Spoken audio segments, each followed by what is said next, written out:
Hello बच्चों, welcome back to the RK science classes. मैं हूं रोहित मेहता और आप देख रहे हैं आरके साइंस क्लासेस का यूट्यूब चैनल। दोस्तों, हम 12th बायो के बारे में बात कर रहे थे। 12th बायो के अभी तक हम 5 चैप्टर्स क्लियर कर चुके हैं। 5 चैप्टर्स जो थे वो हमने समाप्त कर दिए या उनका अध्ययन कर लिया है हमने, जिसमें से 3 चैप्टर्स थे वो किससे, बॉटनी से थे, पहला, दूसरा और तीसरा। और हमारे 2 चैप्टर 21वां और 22वां यानी कि अध्यावरणीय तंत्र यानी कि त्वचा और दूसरा पाचन तंत्र, इन 2 जो चैप्टर्स हैं जूलॉजी से, उनके बारे में भी बात कर चुके थे। अब हम स्टार्ट कर रहे हैं दोबारा जूलॉजी को। एक चैप्टर हमने बॉटनी में पढ़ा, उसके बाद फिर लौट रहे हैं हम जूलॉजी पर। और आज से हम चैप्टर नंबर 23 यानी कि 23 नंबर वाला चैप्टर जो है हमारा वो है मानव श्वसन तंत्र, respiratory system of human, respiratory system of human. तो आज से हम चैप्टर नंबर 23 यानी 23वें पार्ट को स्टार्ट करने जा रहे हैं, जो श्वसन तंत्र से संबंधित है और स्पेशली फॉर ह्यूमन, है ना। तो ये वीडियो या ये जो मतलब सीधी सी बात है भाई, जो हमारी आरवीएससी की जो बुक है बायो की, वो नीट के काम की बिल्कुल भी नहीं है। इतनी डीप नहीं जाते हैं हम आरवीएससी में जितना कि एनसीईआरटी जाती है। तो जो हमारा जो आरवीएससी का श्वसन तंत्र वगैरह, पाचन तंत्र फिर भी चलेगा, लेकिन श्वसन तंत्र जो चैप्टर है वो बिल्कुल लो लेवल पर है ना आरवीएससी का। तो हमारे लेक्चर्स भी आरवीएससी पर बेस्ड हैं, तो उसी के बारे में हम चर्चा करेंगे। केवल आरवीएससी के बारे में चर्चा करेंगे, उसी को पढ़ेंगे, आरवीएससी से बाहर हमें नहीं जाना है, ठीक है। तो चलिए सबसे पहले हम बात करते हैं मानव श्वसन तंत्र की। तो सबसे पहले हम इसमें देखेंगे किसके बारे में बात करें, श्वसन, रेस्पिरेशन, रेस्पिरेशन या रेस्पिरेशन। देखिए, बचपन में हम पढ़ा करते थे कि श्वास लेना और छोड़ना, इसको श्वसन कहते हैं। श्वास लेने को और छोड़ने को, दोनों क्रियाओं को मिलाकर क्या कहा जाता है, श्वसन कहा जाता है। लेकिन अब थोड़ा हम बड़े लेवल पे आए, 10th में थोड़ी सी डिफरेंट परिभाषा हमने पढ़ी, अब थोड़ी सी और डिफरेंट परिभाषा यहाँ पर होने वाली है। तो सबसे पहले हम क्या करेंगे, श्वसन की परिभाषा देखेंगे। तो देखिए, जो हमारी सेल्स होती हैं, ये मान लो क्या है, ये हमारी कोई एक सेल है। इस सेल के अंदर कुछ फूड भरा होगा, इस सेल के अंदर फूड भरा होगा। फूड में कौन कौन हो सकते हैं, फूड जो फूड है उसमें कार्बोहाइड्रेट हो सकता है, उसमें कार्बोहाइड्रेट हो सकता है, उसमें वसा हो सकती है और उसमें प्रोटीन हो सकता है। मेन हमारे फूड जो है या भोजन से हमें 3 चीजें मेन प्राप्त होती हैं, वो है कार्बोहाइड्रेट, वसा और प्रोटीन। यानी कि फूड के रूप में कार्बोहाइड्रेट, वसा और प्रोटीन इस सेल में इकट्ठी है, ठीक है। इस सेल में फूड है। अब इस जो मान लो ये रहा फूड, कुछ भी मान लो, इसको कार्बोहाइड्रेट मान लो, वसा मान लो, प्रोटीन मान लो, कुछ भी, ये फूड है। अब इस फूड पर कौन सी गैस टकराती है, या यूं कहे कि इसको ऑक्सीजन, जब गैस हम श्वसन क्रिया में लेते हैं, ऑक्सीजन गैस लेते हैं, सबको पता है हम श्वसन क्रिया में ऑक्सीजन गैस लेते हैं। हम ही नहीं लेते भाई, दुनिया के सभी सजीव ऑक्सीजन गैस का प्रयोग करते हैं। यहाँ तक कि पेड़ पौधे भी जो हैं वो श्वसन क्रिया में ऑक्सीजन गैस को ग्रहण करते हैं। ध्यान से याद रखें इसको। जो पेड़ पौधे हैं, जितने भी सजीव हैं पेड़ पौधे भी, तो पेड़ पौधे और जितने सजीव हैं वो सब श्वसन क्रिया में ऑक्सीजन गैस का प्रयोग करते हैं, यानी ऑक्सीजन को लेते हैं। कभी कभी बच्चे क्या करते हैं, गड़बड़ करते हैं, अरे सर CO2 पढ़ा है हमने, तो CO2 वो लेते हैं प्रकाश संश्लेषण के लिए। CO2 कब लेंगे, वो प्रकाश संश्लेषण, फोटोसिंथेसिस के लिए CO2 लेंगे, और रेस्पिरेशन के लिए केवल क्या लेंगे, O2। तो जब इस फूड पर ऑक्सीडाइज होती है, ऑक्सीजन की क्रिया होती है, तो यहाँ से कुछ उत्पाद बनते हैं। यहाँ से इस फूड के कारण कौन कौन से उत्पाद बनते हैं, तो वो है सबसे पहली हमारी मेन चीज है ATP। सबसे पहली चीज है ATP यानी कि एडिनोसिन ट्राइफॉस्फेट, और इसके बाद और क्या बनती है, CO2। ये 2 मेन उत्पाद हैं जो फूड के ऑक्सीडाइज होने के कारण बनते हैं, ATP, एडिनोसिन ट्राइफॉस्फेट और CO2। इस CO2 को हम बाहर त्याग देते हैं, इस CO2 को हम क्या करते हैं, बाहर त्याग देते हैं। तो ये है भाई क्रिया किसकी, श्वसन की। ये है क्रिया किसकी, श्वसन की। मतलब इसमें क्या हुआ है कि कोशिकाओं में उपस्थित भोज्य पदार्थ यानी कि कार्बोहाइड्रेट, वसा और प्रोटीन हो सकता है, तो कोशिकाओं में उपस्थित भोज्य पदार्थ जो होता है उसके ऑक्सीकरण द्वारा ऊर्जा निकलती है। ATP क्या है, हमारी ऊर्जा है। ATP क्या है, ऊर्जा है। और एटीपी का पूरा नाम मैं लिख देता हूं, एडिनोसिन ट्राइफॉस्फेट। इसे ऊर्जा मुद्रा कहा जाता है, ऊर्जा मुद्रा, यानी कि ऊर्जा का कॉइन है ये एटीपी, ऊर्जा एनर्जी का कॉइन, सिक्का, ऊर्जा मुद्रा। तो जैसे जो भोज्य पदार्थ होते हैं कोशिका में वो ऑक्सीकृत होते हैं, क्या होते हैं, ऑक्सीकृत, और ऑक्सीकृत होकर एटीपी यानी कि ऊर्जा देते हैं और साथ में CO2 गैस मुक्त करते हैं। इस क्रिया को कहते हैं श्वसन। अब वो बात अलग है कि हम ऑक्सीजन लेते हैं, CO2 छोड़ते हैं, ये इन दोनों क्रियाओं को भी श्वसन कहते हैं हालांकि, लेकिन ये इसी श्वसन का पार्ट है। तो वो ऑक्सीजन लिए, CO2 छोड़ी, तो इस श्वसन क्रिया का वो पार्ट है ऑक्सीजन लेना और CO2 छोड़ना।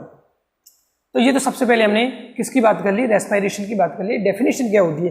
अब इसके बाद हम चलते हैं श्वसन के प्रकार।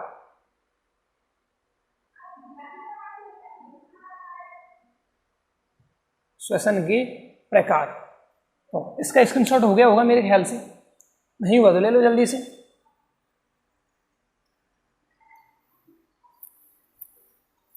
चलो अब आगे चलते हैं। तो एक चीज और देख लेते हैं श्वसन में क्या है कि श्वसन एक जैव रासायनिक क्रिया है।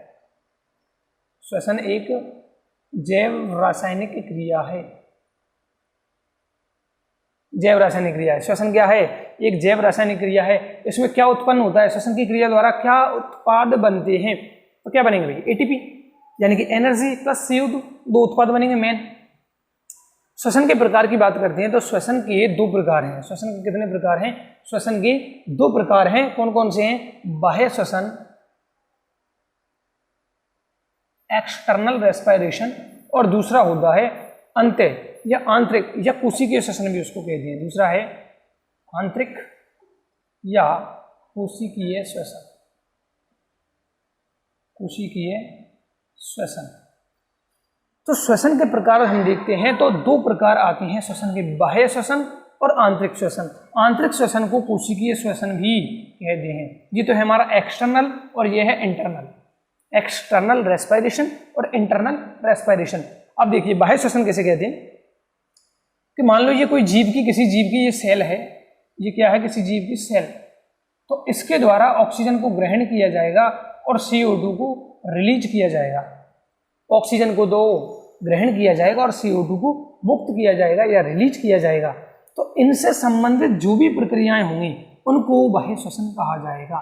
यानी कि इसमें हो क्या रहा है भाई, गैसों का एक्सचेंज हो रहा है, गैसों का आदान प्रदान हो रहा है बाहर, यानी कि जीव की जैसे मान लें बाह्य जो आवरण होता है, जैसे त्वचा होती है, तो उसकी त्वचा द्वारा क्या हो रहा है, गैसों का आदान प्रदान होता है। जैसे कि केंचुए में देखिए, नम त्वचा द्वारा क्या होता है, गैसों का एक्सचेंज होता है। हालांकि सीधी कहाँ होता है, ब्लड में होता है वहां केंचुए में। तो बाह्य श्वसन तो किसे कहेंगे कि जीव की कोशिकाओं द्वारा वातावरण से CO2 लेना और CO2 क्यों लेगा भाई, ऑक्सीजन लेना और CO2 छोड़ना।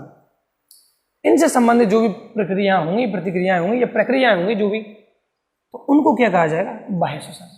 यानी कि डायरेक्ट बाहर से कोशिकाओं द्वारा ऑक्सीजन को ग्रहण कर लिया गया है और कोशिकाओं द्वारा डायरेक्ट ही CO2 को बाहर छोड़ दिया गया है, तो इसको कहेंगे बाह्य श्वसन। ठीक है, अब दूसरे प्रकार की बात करते हैं। समझ तो आ गया भाई, डायरेक्ट कोशिकाओं में ऑक्सीजन जा रही है, कोशिकाओं से डायरेक्ट बाहर जा रही है। ठीक है, डायरेक्ट कोशिकाओं में, लेकिन ऐसे सोच लो भाई, हमारी डायरेक्ट कोशिकाओं में थोड़ी जाती है, हमारे तो पहले श्वास नली वगैरह में जाएगी, फिर फेफड़े में जाएगी, फेफड़े में कुपिका में जाएगी, कुपिका के ऊपर केशिकाएं आएंगी, केशिकाएं उस ऑक्सीजन को लेके जाएंगी, तब जाके कोशिका को भेजेंगी, है ना। तो ये एक प्रकार का कैसा है, आंतरिक, है ना। इसमें कोशिकाओं के पास डायरेक्ट ऑक्सीजन पहुंची है, डायरेक्ट। तो बाह्य श्वसन की बात हो गई। अब दूसरे प्रकार की बात करते हैं आंतरिक श्वसन कि प्राणी द्वारा, अब देखो कितने तरीके होने वाले हैं। श्वास नली से जाएगी तो ऑक्सीजन का उपयोग होगा पूर्णतः, ऑक्सीजन का उपयोग करके भोज्य पदार्थों को तोड़ा जाएगा और भोज्य पदार्थों के तोड़ने से ATP प्लस CO2 बनेंगे।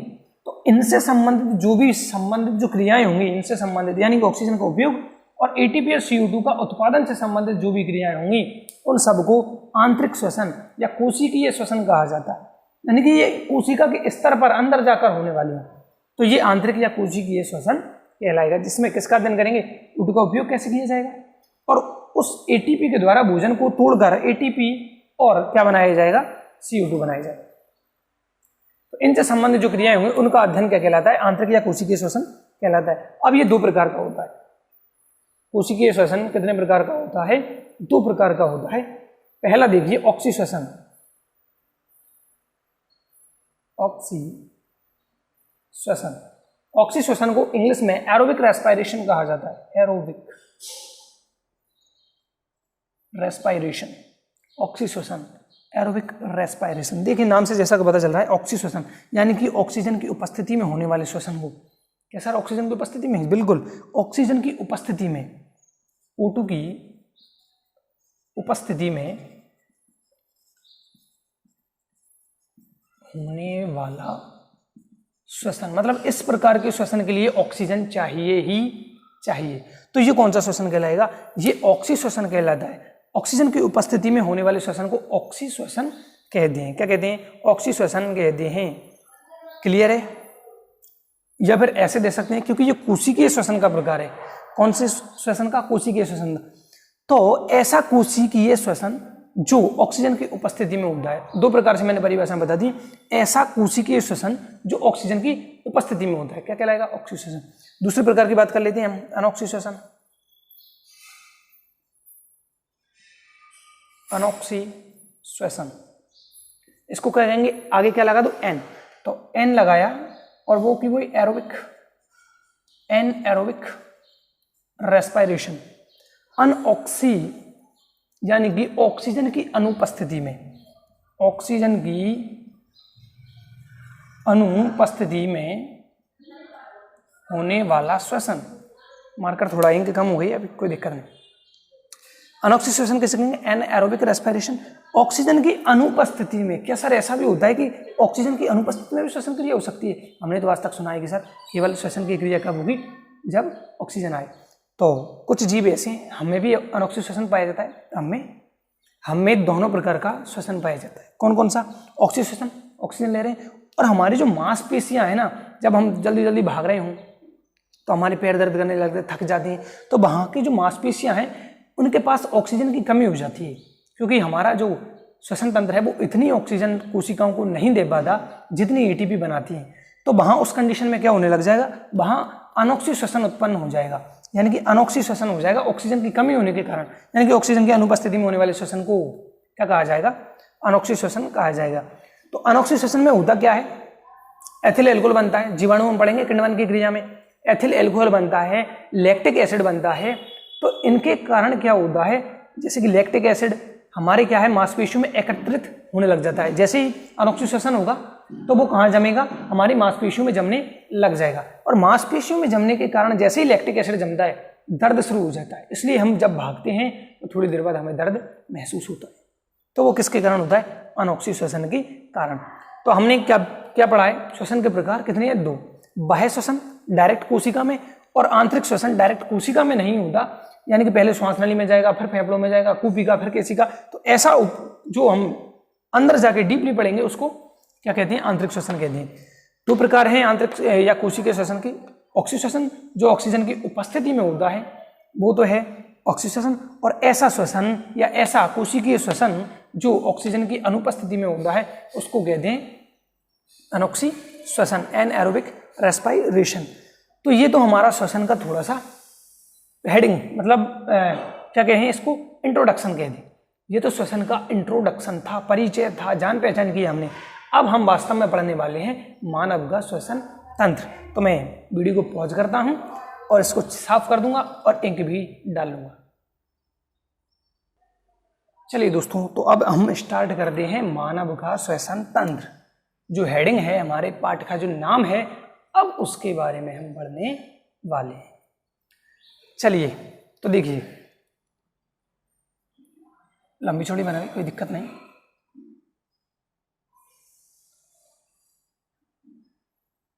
ये लो भैया, गुड्डा बन गया, अच्छा सा आदमी बन गया। तो देखो हमारा जो, मैं बना ही देता हूँ ना थोड़ा सा, और जी तो हमारा तालू आने वाला है, और तालू यहाँ से थोड़ा क्या बनाता है? यूव्यूले बनाता है। और ये हमारी मुख्य गुहिका है, यहाँ पे जो लार ग्रंथि वगैरह खुलती रहती है, दांत पाए जाते हैं इसमें। और यहाँ से एपिग्लोटिस बनता है, ऐसे थोड़ा सा ऊपर बना देते हैं। ये लो, समझ में नहीं आ रहा होगा वैसे, अभी समझाएंगे, कोई दिक्कत नहीं है। यहाँ से ये दो पाइप हैं, इसके बारे में तो हम अध्ययन कर चुके हैं पहले भी। ये गर्दन वाला पार्ट है इंसान का। तो देखो भाई हुआ क्या है कि ये हमारी नासिका है, ये हमारी क्या है, नासिका है।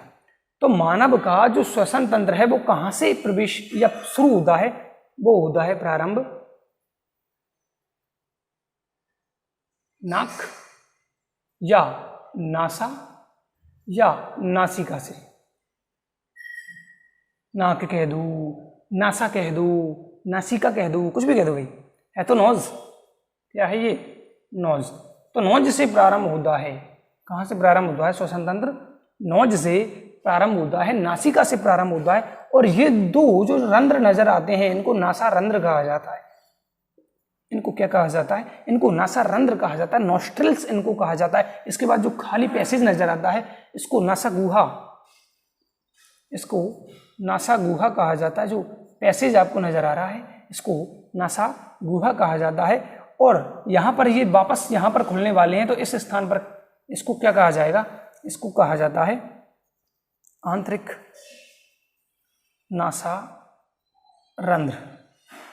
तो नासा रंध्र, तो ये 3 पार्ट हो गए भाई हमारी नासिका के, नासा रंध्र या नासिका रंध्र, फिर ये आता है हमारा नासा गुहा अंदर, और अंदर जहां पर ये नासा ग्रसनी में खुलने वाला है उसको कहते हैं आंतरिक नासा रंध्र। मतलब यहाँ से ओपनिंग, बीच में नली, और फिर ओपनिंग, एक पाइप है, मतलब ये यहाँ से एंट्री करेगी और यहाँ से ऑक्सीजन या जो भी गैस ले रहे हैं उसको अंदर छोड़ दिया जाएगा। तो ये तो यहाँ पे होगा।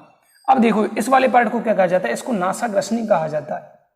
भाई ग्रसनी पढ़ी है हमने पाचन तंत्र वाले चैप्टर में, नासोफेरिंक्स, नासा ग्रसनी, ओरोफेरिंक्स, इसके बाद लैरिंगोफेरिंक्स। तो ये हमारी नासा ग्रसनी है। तो मतलब कि श्वसन तंत्र में हम किसका अध्ययन करने वाले हैं, नासिका। नासिका की बात का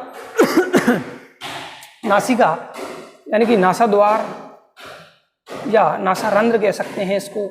फिर इसके बाद हम मान लो एक साथ ले लिया हमने दोनों को, फिर कहाँ जाएंगे हम, नासा ग्रसनी में जाएंगे,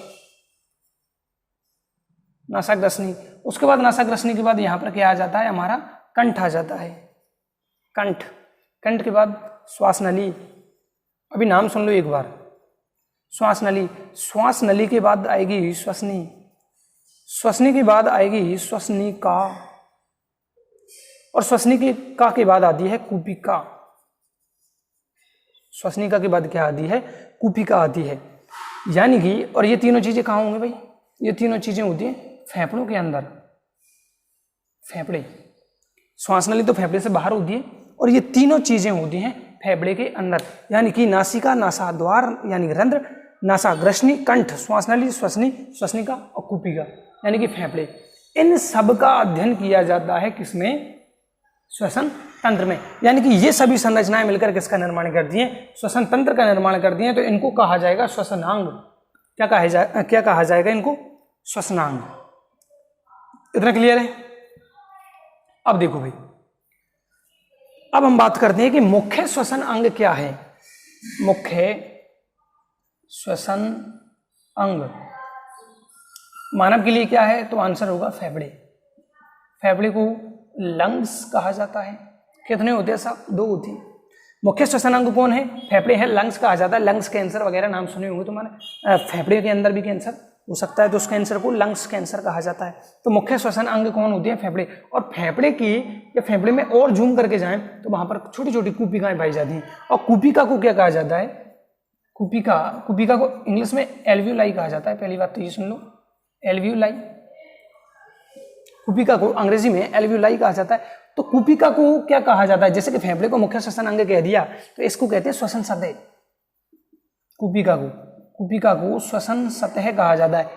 इंपॉर्टेंट क्वेश्चन बनता है यहाँ पर 1 नंबर का, कि मनुष्य का या मनुष्य के श्वसन तंत्र की श्वसन सतह किसे कहा जाता है, तो किसको कहा जाएगा, कूपिका को, एल्वियोलाई को। और मुख्य श्वसन अंग क्या है ह्यूमन में, तो आंसर होगा फेफड़े, लंग्स। तो मैं इसको हटा देता हूँ, स्क्रीनशॉट ले लें फटाफट से, नहीं ले तो भी दिक्कत नहीं है, नोट्स तो हम आपको भेजेंगे, कोई दिक्कत ही नहीं। चलो अब हम इन जो श्वसन अंग हैं इनको प्रत्येक को डिटेल में पढ़ेंगे।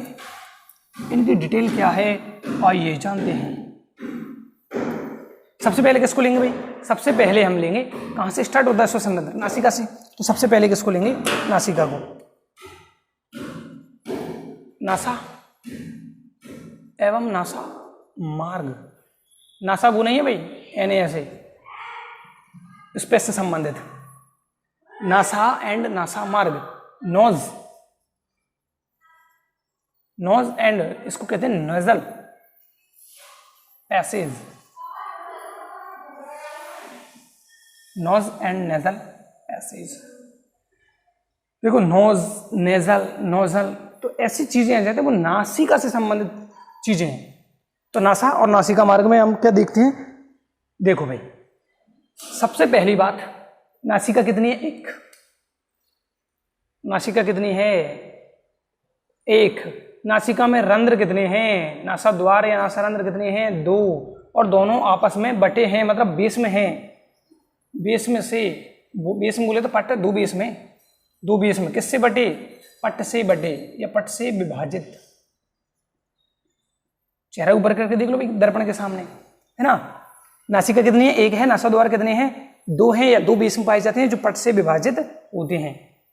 चलिए इसके बाद हम नासिका गुहा में एंट्री करते हैं। नासिका गुहा, नासिका गुहा। अब गुहा में देखिए भाई, एक तो क्या पाए जाते हैं? 2 चीजें हैं यहाँ पर। एक तो श्लेष्मा पाई जाती है, म्यूकस। कौन है? एक तो म्यूकस है और दूसरा है यहाँ पर सूक्ष्म रोम, हेयर, सूक्ष्म रोम। अब इनके द्वारा क्या किया जाता है, जैसे ही हम ऑक्सीजन को या वायु को अंदर लेते हैं तो श्लेष्मा और रोम द्वारा क्या किया जाता है? वायु को छाना जाता है, वायु को फिल्टर किया जाता है, यानी कि छाना जाता है, जिससे वायु शुद्ध हो जाती है। यानी कि जितने भी धूल के कण हैं, जीवाणु विषाणु जो हवा में हैं, वो हमारी फेफड़ों में जाने से बच जाएंगे, क्योंकि फेफड़ों में जाकर वो क्या कर सकते हैं? इन्फेक्शन कर सकते हैं। तो अधिकांश को यहाँ पर रोक लिया जाता है। तो वायु को ये फिल्टर कर सकते हैं। नासिका गुहा में और क्या किया जाता है? नासिका गुहा में जो गर्म वायु है या वायु को क्या किया जाता है? शरीर के अनुकूल बनाया जाता है। टेम्परेचर के अनुसार वायु को शरीर के अनुकूल बनाया जाता है, अनुकूल बनाती है। कौन? नासिका गुहा। तो ये 3 काम है। श्लेष्मा पाई जाते हैं, रोम पाए जाते हैं छोटे छोटे, इनके द्वारा क्या किया जाता है? वायु को छाना जाता है, फिल्टर किया जाता है। और नासिका गुहा जो है वो वायु को शरीर के अनुकूल बनाती है। तो इससे क्या होगा भाई? छानने से जो वायु में कण है, धूल के, विषाणु हैं, बड़े बड़े चीज़ों को तो ये रोक सकती है ना। तो ये फिल्टर कर देंगे जिससे फेफड़ों में इन्फेक्शन वगैरह ना हो। अब नासा मार्ग जो है वो 4 हड्डियों से बना है। नासा मार्ग 4 अस्थियों से बना है। नासा मार्ग में 4 अस्थियां पाई जाती हैं, 4 हड्डियां पाई जाती हैं। गर्मी लग रही है भाई। कौन कौन सी है देखिए भाई। सबसे पहले आती है नेजल, मैंने अभी कहा नेजल, नासा, ये सारी चीजें किससे संबंधित होंगी? नाक से। नेजल, प्रीमैक्सिला, तीसरी है मैक्सिला, और चौथी आती है इसमें एथिमॉइड। तो ये 4 हड्डियां हैं जो नासा मार्ग बनाने में सहायता करती है। यानी कि नाक के अंदर जो खोखला भाग है वो चारों तरफ से हड्डियों से बना हुआ है या हड्डियों से घिरा हुआ है, उसके बीच में खाली पैसेज है। तो 4 हड्डियां यहाँ पर। नेजल तो सब जानते होंगे, ये वाली हड्डी है जो नाक बना रही है, यहाँ पे हड्डी है, इधर तो हड्डी नहीं है, ये उपास्थि पाई जाती है। यहाँ पर जो हड्डी है उसको क्या कहा जाता है? उसको नेजल कहा जाता है। फिर आती है प्रीमैक्सिला, मैक्सिला और एथिमॉइड। नेजल, प्रीमैक्सिला, मैक्सिला, एथिमॉइड, 4 हड्डियां पाई जाती हैं।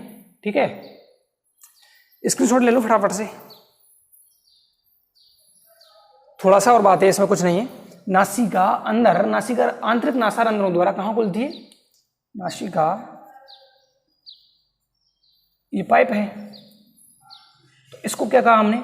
आंतरिक नासिका रंध्र या आंतरिक नासा रंध्र द्वारा कहाँ खुलने वाली है? नासाग्रसनी में, नासो फायरेंक्स में, नासाग्रसनी में खुलने वाली है। तो ये हमारा पहला जो टॉपिक है नासा और नासा मार्ग, ये यहाँ पर कंप्लीट होता है। इसको हटा देता हूँ मैं, स्क्रीनशॉट ले लो, नोट्स तो हम आपको देंगे। अब इसके बाद क्या आता है? इसके बाद आती है हमारी दूसरी हेडिंग नासाग्रसनी। लेकिन नासाग्रसनी से पहले एक चीज और हमें समझनी है। क्या? जैसे कि वो श्वसन तंत्र था, तो यहाँ पर दो चीज़ें आती हैं, दो पाइप हैं यहाँ पर, तो यहाँ पर ढक्कन पाया जाता है। हालांकि ऐसा होता नहीं है, इधर से होता है वो छोटा सा ढक्कन, जो इस यहाँ पर क्या आने वाला है हमारा कंठ, यहाँ पर हमारा ये क्या है कंठ, और यहाँ कंठ के ऊपर ये हॉल है, कंठ के ऊपर क्या है, इस हॉल को ग्लॉटिस कहा जाता है। इस हॉल को क्या कहा जाता है, या पाइप के जैसे पाइप जाएगा तो उसका जो द्वार होगा उसको क्या कहा जाएगा, यहाँ पर ग्लॉटिस। और इस संरचना को, पत्तीनुमा संरचना को क्या कहा जाता है, एपिग्लॉटिस, है ना। पहले भी हम इसके बारे में समझ चुके हैं। तो होता क्या है, जब ऑक्सीजन आती है तो ये एपिग्लॉटिस ग्लॉटिस से हट जाता है और ऑक्सीजन यहाँ पर कंठ में प्रवेश करती है और कंठ से श्वास नली में जाती है। लेकिन जब हम भोजन निकलते हैं तो भोजन इधर से इधर जाता होता है, जाना है इसको, तो एपिग्लॉटिस इस ग्लॉटिस को बंद कर लेता है। यानी कि जो ग्रसनी वाला पार्ट है, ग्रसनी उभयनिष्ठ मार्ग है, उभयनिष्ठ मार्ग है। किस किस के लिए, वायु के लिए और भोजन के लिए। यानी कि ये श्वसन तंत्र में भी आता है और ये पाचन तंत्र में यानी कि आहार नाल में भी आता है। इसके बारे में हम पहले भी बता चुके हैं, कोई दिक्कत वाली बात इसमें नहीं है। नासिका के बाद अब हम आते हैं किस पर, कंठ पर। कंठ देखिए, जो हमारी नासाग्रसनी है वहां से स्टार्ट होती है कौन, कंठ। या मैं इसको सीधा करके बना देता हूँ, कोई दिक्कत नहीं है इसमें। ऐसे हमारी एक संरचना आती है जिसको क्या कहा जाता है, कंठ कहा जाता है। कंठ को इंग्लिश में क्या कहा जाता है, लैरिंक्स। जैसे हमने पढ़ी थी फेरिंक्स, वैसे ही है लैरिंक्स, ठीक है। अब इस कंठ का जो द्वार होगा यहाँ पर, भाई खोखली चीज है ऐसे, तो इस दरवाजे को क्या कहा जाएगा, अभी बताया ग्लॉटिस, क्योंकि कंठ यहाँ पर आ रहा है इतना, और कंठ के नीचे कौन है, श्वास नली, ट्रैकिया। तो यहाँ पर हमारा क्या है, कंठ है, स्वर यंत्र है, और इस स्वर यंत्र के अंदर कौन पाए जाते हैं, स्वर रज्जु पाए जाते हैं। क्या पाए जाते हैं, स्वर रज्जु, वोकल कॉर्ड्स, वोकल कॉर्ड्स यहाँ पर पाए जाते हैं, जिनके कारण जो मैं ध्वनि आवाज निकाल रहा हूं ना, ये किसके कारण निकलते हैं, स्वर रज्जु, वोकल कॉर्ड्स के कारण। और जब ये कभी चिपक जाएं, जब ये कभी चिपक जाएं तो आवाज हमारी बिल्कुल बारीक पतली हो सकती है, ठीक है। और अच्छा, आवाज कब निकलती है, जब हम श्वास लेते हैं तब, ये सब जब हम श्वास छोड़ते हैं तब। दोनों तरीके से आप बोलने की प्रैक्टिस करें, बोलने की कोशिश कर लो। तो इस यहाँ पर जो पाइप है उसका गोल सिरा होगा, तो कंठ के ऊपरी द्वार को ग्लॉटिस कहा जाता है। कंठ के ऊपरी द्वार को ग्लॉटिस कहा जाता है, जिसको श्वास लेते समय एपिग्लॉटिस नहीं ढकता है और भोजन निकलते समय इसको एपिग्लॉटिस ऐसे ढक लेता है। तो ये क्या है, एपिग्लॉटिस। ये क्या है, एपी का मतलब होता है ऊपर, एपी का मतलब ऊपर, किसके ऊपर, ग्लॉटिस के ऊपर। तो ग्लॉटिस के ऊपर एपिग्लॉटिस। तो एपिग्लॉटिस जब भोजन निकलेंगे तो भोजन को इधर जाना होता है, नीचे, मतलब इसके पीछे। इसके पीछे कौन है, कौन है, आहारनाल है। आहारनाल का कौन सा भाग है वहां पर, तो वो है ग्रशिका, ठीक है, या ग्रासनाल उसको कहते हैं। तो जब ये भोजन इधर से इधर जाएगा तो ये इसको बंद कर लेगा। तो इसमें तो कब क्या जाएगी, ओनली इसमें जाना है केवल वायु को। तो वायु यहाँ पे एंट्री करती है और फिर यहाँ से क्या आ जाता है, ये नीचे वाला भाग जो आएगा इसको श्वास नली, ट्रैकिया कहा जाता है। क्या कहा जाता है, श्वास नली या ट्रैकिया कहा जाता है। अब इस कंठ को यहाँ पर 4 हड्डियां हैं जो हेल्प कर रही हैं, सहायक कर रही हैं, या इसको यहाँ पर सहारा प्रदान कर रही हैं। 4 अस्थियां हैं। कितनी अस्थियां हैं, 4 अस्थियां हैं, जो यहाँ पर अस्थियां नहीं, वास्तव में ये उपास्थियां होती हैं। क्या होती हैं, उपास्थियां। अस्थि और उपास्थि में अंतर होता है ना, अस्थि थोड़ी कठोर होती है ना। पढ़ेंगे हम चैप्टर नंबर 30 में, कंकाल तंत्र में हड्डी उपास्थि दोनों की संरचना कितने प्रकार हैं। तो 4 उपास्थियां हैं, वास्तव में 4 हैं ऐसा आरबीएसई बता रही है, लेकिन एनसीईआरटी यहाँ पर 9 बताती है। एनसीईआरटी यहाँ पर कितनी बताती है, 9। ये 9 उपास्थियों से बना होता है कंठ।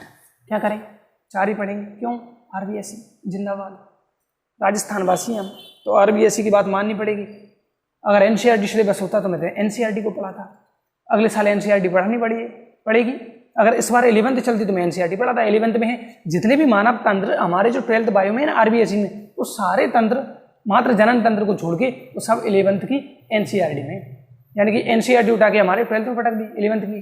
12th में पटक दी, और हमारी जो 12th है वो कहाँ मिलेगी, सारी की सारी 11th एनसीईआरटी में।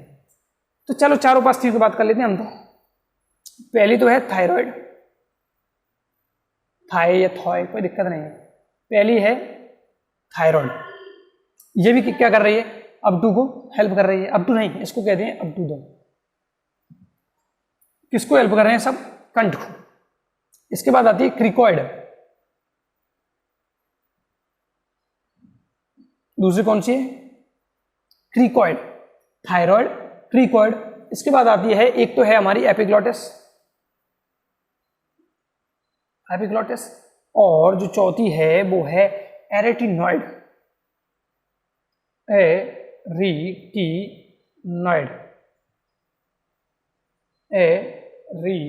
एरिटिनॉइड्स, एरिटिनॉइड्स। तो ये 4 उपास्थियां हैं जो लैरिंक्स को सहायता कर रही हैं, भाई यहां पे ही बना रहे, यहां से तुझे हिलना डुलना नहीं है, ठीक है। 2, 5, 10 सेकंड, 20 सेकंड, 1 मिनट मान लो, 1 मिनट के लिए इसको दबा दूं तो क्या होगा, ऑक्सीजन अंदर नहीं जा पाएगी, CO2 बाहर नहीं आ पाएगी, तो हम राम नाम सत्य कर देंगे हमारा। तो थायराइड, क्रिकॉइड, एपिग्लॉटिस और कौन है चौथी, एरिटिनॉइड। थायराइड, क्रिकॉइड, एपिग्लॉटिस, एरिटिनॉइड, ये 4 हैं उपास्थियां हैं जो कंठ को अपनी स्थिति पर बने रहने के लिए सहायता प्रदान करती हैं। इसके बाद तो अभी हमने 2 चीजें क्लियर कर ली, नासिका और कंठ। कंठ कहाँ खुलता है, श्वास नली में, ट्रैकिया में। तो श्वास नली के बाद का जो श्वसन तंत्र है या जो श्वसनांग है, उनको हम अगले लेक्चर में शूट करेंगे। तब तक के लिए जय हिंद, जय भारत, जय श्री राम।